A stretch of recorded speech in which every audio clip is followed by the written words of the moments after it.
Vamos con nuestro invitado y ya lo ha anunciado, es el ex viceministro del Interior, Ricardo Valdés. Está con nosotros, ¿cómo le va? Bienvenida y muy buenos días.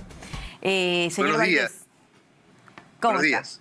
Qué gusto. Mire, le leo algo importante, por ejemplo, que dentro del paquete de seguridad anunciado por la jefa de Estado, ¿no? En el mensaje a la nación en Fiestas Patrias, ella señalaba de dos iniciativas importantes: frenar la acción delictiva cometida por extranjeros en el Perú.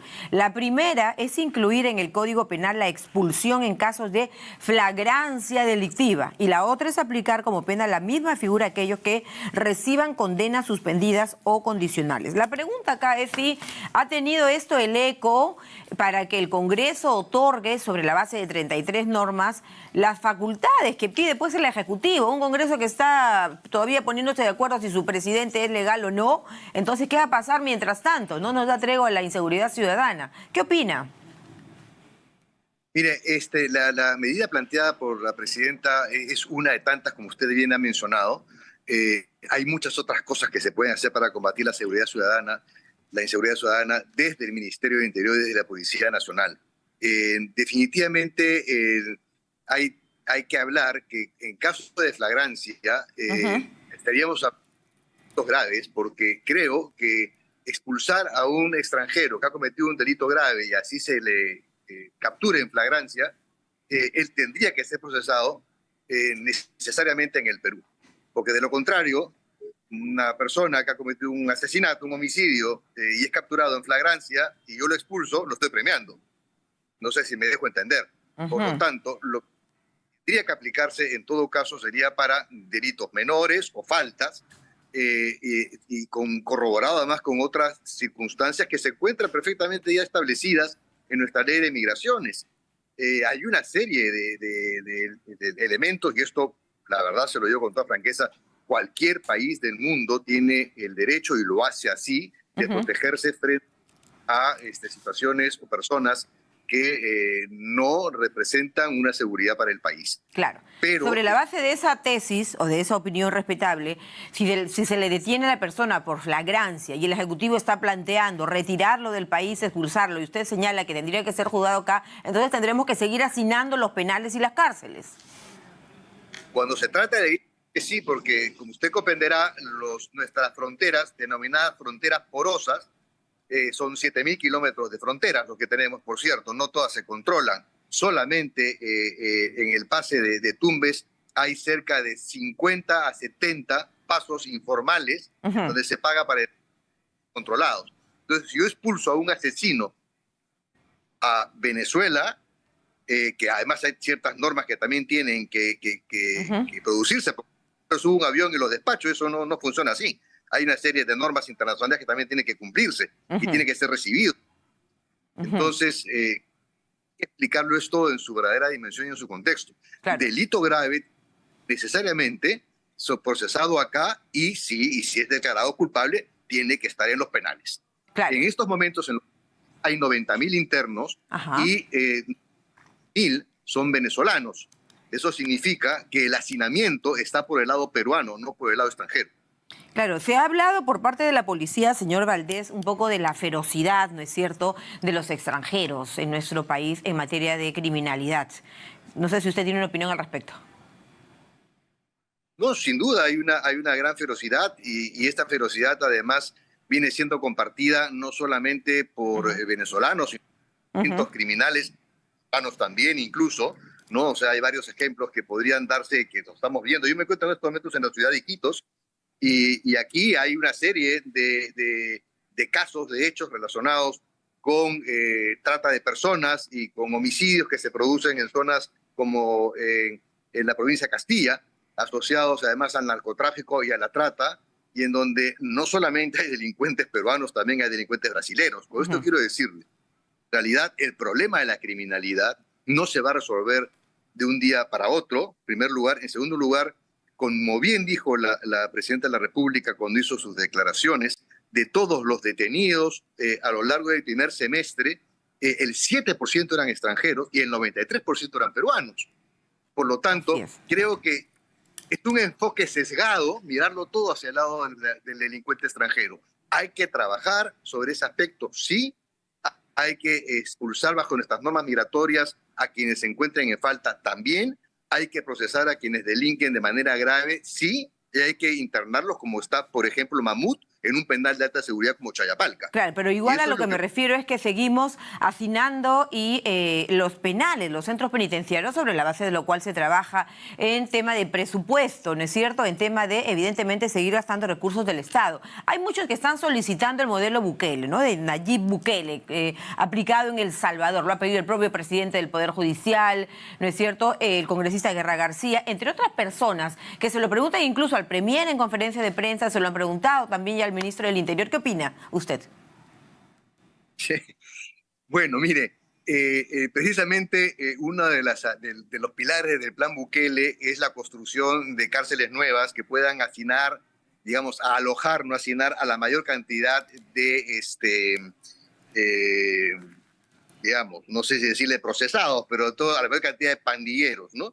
Entonces, ese es exactamente uno de los ejes que Bukele ya logró consolidar con una cárcel muy grande, donde tiene alojados a los pandilleros. Y eso ya lo logró en más o menos unos 2 años, en un proceso de construcción acelerado. El plan Bukele, déjeme decirle algo, no es aplicable en el Perú. Y esto es algo que creo que es importante decirlo claramente. A ver, le voy a dar algunas cifras. El tamaño de El Salvador es de apenas el 2% del Perú. Bien, el departamento de Lima es 50 veces más grande que El Salvador. 50% más grande que El Salvador. O sea, el departamento de Lima es 1,5 veces más que El Salvador. Perfecto. Entonces, aparte tenemos ellos tienen una sexta parte de nuestra población. Ellos tienen un tema que son las pandillas y los maras. Acá tenemos una diversidad enorme de pandillas. Aquí es bastante variopinta.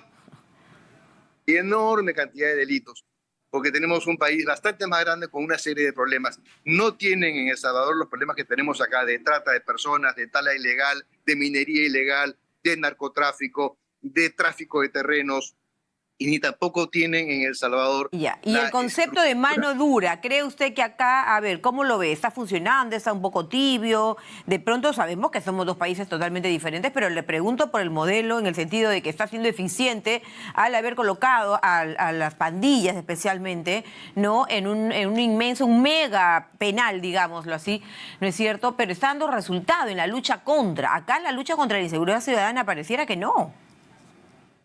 Nuevamente, le repito, o sea, definamos lo que es mano dura.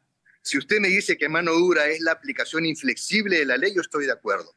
Si usted me dice que mano dura es hacer tabla rasa de los derechos humanos o de los derechos de las personas, yo no estoy de acuerdo. Entonces, eso es propio de un régimen como el de Pol Pot, o de un régimen dictatorial, o de un régimen autoritario. Claro. En este Perú tenemos artículo 1 y 2, la defensa del individuo y los derechos fundamentales. Pero sí hay que ser inflexible, sí hay que aplicar la ley, sí hay que trabajar la corrupción que existe en este país. Entonces, toca discriminar lo que es mano dura en un régimen autoritario y uso inflexible de la ley en un país democrático. Claro, entonces, ahora no sé si basta... No sé si va, ¿cómo ve usted este tema, señor Valdés?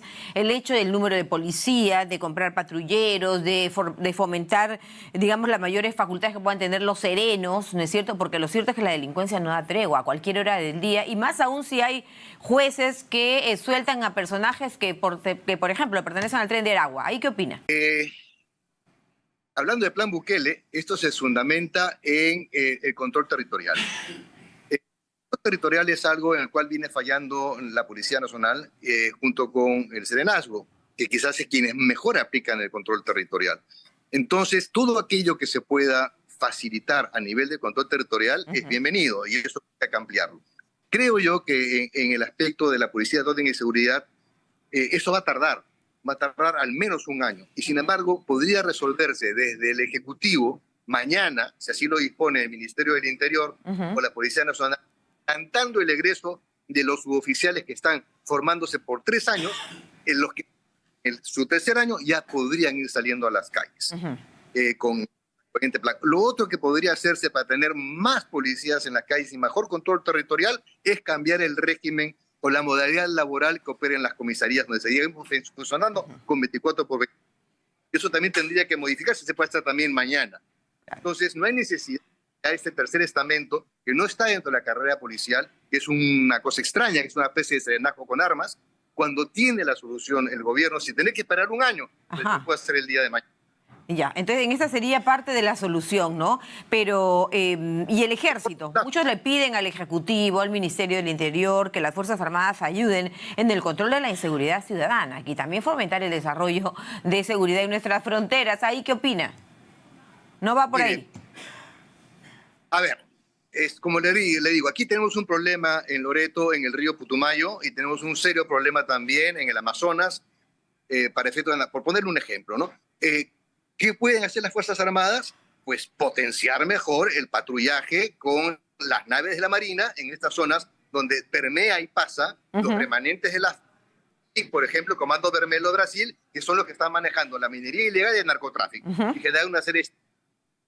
Eso podría hacer las Fuerzas Armadas. Tampoco hay inversión, no lo veo. No veo tampoco un patrullaje por parte de la Fuerza Aérea. Entonces, hay ciertas zonas donde las Fuerzas Armadas podrían ayudar. Pero en las calles, ¿qué va a poner? ¿Va a corretear a un raquetero con un tanque? Eso obviamente no tiene... Eso se corretea, fotos y con policías entrenados en la persecución. Pero pareciera que la delincuencia, que no nos da tregua, ¿no es cierto? Nada la milana, ni las cámaras de videovigilancia, ni la policía, ni el serenazgo, ni las 1000 exhortaciones que se puede hacer al tema de la concientización o de las campañas, ¿no? Y ayer la Presidenta de la República una vez más hizo el llamado al Congreso de la República a darle prioridad al pedido del Ejecutivo para la dación de facultades extraordinarias por 120 días y poder legislar en seguridad ciudadana. ¿Va a tener eco eso o no? ¿O debiera procederse, no sé si es posible, con un decreto de urgencia o de emergencia y hacer los cambios? Yo ya lo escribí en un artículo, yo en lo personal creo que hay una serie. Ninguno de los decretos presentados por la Presidenta van a resolver el problema mañana. Todos son temas que vamos a ver recién en el mediano plazo. Muchos de ellos son muy buenos, otros no tanto. Pero ni uno proyectos presentados va a resolver el problema de la investigación criminal, del control territorial. Eso se resuelve, si quiere, con un decreto de urgencia acompañado por la Contraloría y en tener una acción en temas relacionados con inteligencia, con comunicaciones, con radiocomunicación, con mayor patrullaje, alquilando más vehículos y sobre todo viendo las divisiones de investigación criminal que están destruidas y, por supuesto, potenciando con recursos, ¿no? Y presupuesto también. Claro, y mire cómo hizo Chile, se retiró a las personas extranjeras que delinquían, se los sacó. ¿Cómo puede el Perú entonces no hacerlo? ¿Tendríamos ese antecedente que nos puede servir de mucho? Disculpe, pasó una moto, así que no escuchó su pregunta. Chile retiró de su territorio a los extranjeros que delinquían. Un ejemplo, nomás pongo ahí. ¿El Perú puede hacerlo también? Pero es que las normas peruanas permiten que uno pueda expulsar a los extranjeros que no están en regla, los extranjeros que cometen faltas. Hay una serie de disposiciones en nuestras normas. Es cuestión de aplicarlas del régimen de derecho que tenemos como país democrático y con una constitución que nos respalda. Perfecto. Muchas gracias por sus aseveraciones. El señor Valdés, Ricardo Valdés, ex viceministro del Interior. Muy buenos días. Buenos días.